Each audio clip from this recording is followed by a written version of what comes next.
આવતીકાલનો દિવસ ભારેથી અતિ ભારે. વાવાઝોડું રેમલ ગુજરાતના કયા વિસ્તારોને ગમરોળશે?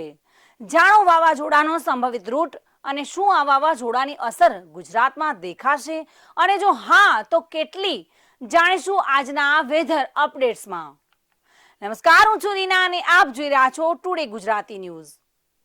ભારતીય હવામાન ખાતા તરફથી અપાયેલી જાણકારીમાં કહેવાયું છે કે બંગાળની ખાડી પર એક ઓછા દબાણનું ક્ષેત્ર બની રહ્યું છે, જેના કારણે આગામી 24 કલાક ખૂબ જ મહત્વના છે. 24 મે એટલે કે શુક્રવાર સવાર સુધીમાં તે ઉત્તર પૂર્વ તરફ આગળ વધીને બંગાળની ખાડીના મધ્ય ભાગો પર એક દબાણમાં ફેરવાય તેની સંભાવના છે.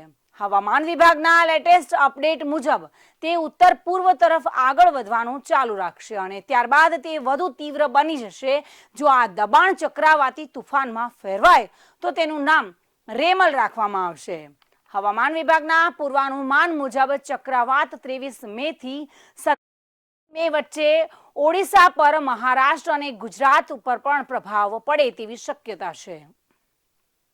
આથી હવામાન વિભાગે 28 મે 2024ની આજુબાજુ ગુજરાત અને મુંબઈમાં ભારે વરસાદની આગાહી કરી છે. બંગાળની ખાડી ઉપર બની રહેલા દબાણના પગલે હવામાન વિભાગે કોલકાતામાં આંધી, તોફાન અને વીજળી પડવાના જોખમને જોતા જ ઓરેન્જ એલર્ટ જાહેર કર્યું છે. આખું અઠવાડિયું વરસાદ પડે તેવી શક્યતા છે. 25 મેના રોજ મિઝોરમ, ત્રિપુરા અને દક્ષિણ મણિપુરના અનેક વિસ્તારોમાં હળવાથી મધ્યમ વરસાદ તથા કેટલાક વિસ્તારોમાં ભારે વરસાદની આગાહી છે. અહીં પણ 64.5 મીમીથી 115.5 મીમી સુધી વરસાદ પડી શકે છે. વાવાઝોડાના રૂટ ભારતના ચોમાસાના આગમન પર અસર પડી શકે છે. જો રેમલ ભારતીય તટ તરફ આગળ વધે તો તે વાસ્તવમાં ચોમાસાની શરૂઆતમાં મદદ કરી શકે છે.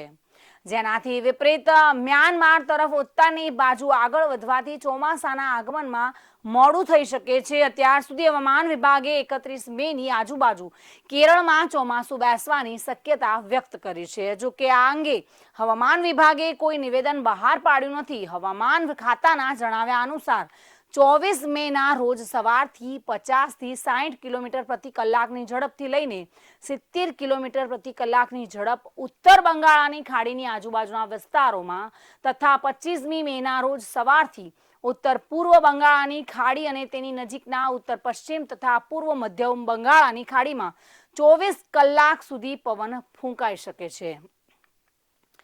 ઓડિશાના વિશેષ રાહત આયુક્તે જિલ્લા અધિકારીઓને સતર્ક રહેવાનું અને કોઈપણ સ્થિતિએ પહોંચી વળવા માટે તૈયાર રહેવા માટે જણાવ્યું છે. 25મી મેના રોજ ઉત્તર અને દક્ષિણ 24 પરગણા, પશ્ચિમ બંગાળના પૂર્વ મોદિનીપુર જિલ્લા અને ઓડિશાના બાલાસોર જિલ્લાના અનેક ભાગોમાં હળવાથી મધ્યમ વરસાદ તથા કેટલાક ભાગોમાં ભારે વરસાદ પડી શકે છે. આ ભાગોમાં 64.5 મીમીથી 115.5 મીમી સુધી વરસાદ પડી શકે છે. 25મી મેના રોજ મિઝોરમ, ત્રિપુરા અને દક્ષિણ મણિપુરના અનેક વિસ્તારોમાં હળવાથી મધ્યમ વરસાદ તથા કેટલાક ભાગોમાં ભારે વરસાદની આગાહી છે. જો આ હળવું દબાણ વાવાઝોડામાં ફેરવાય તો તેનું નામ રેમલ હશે.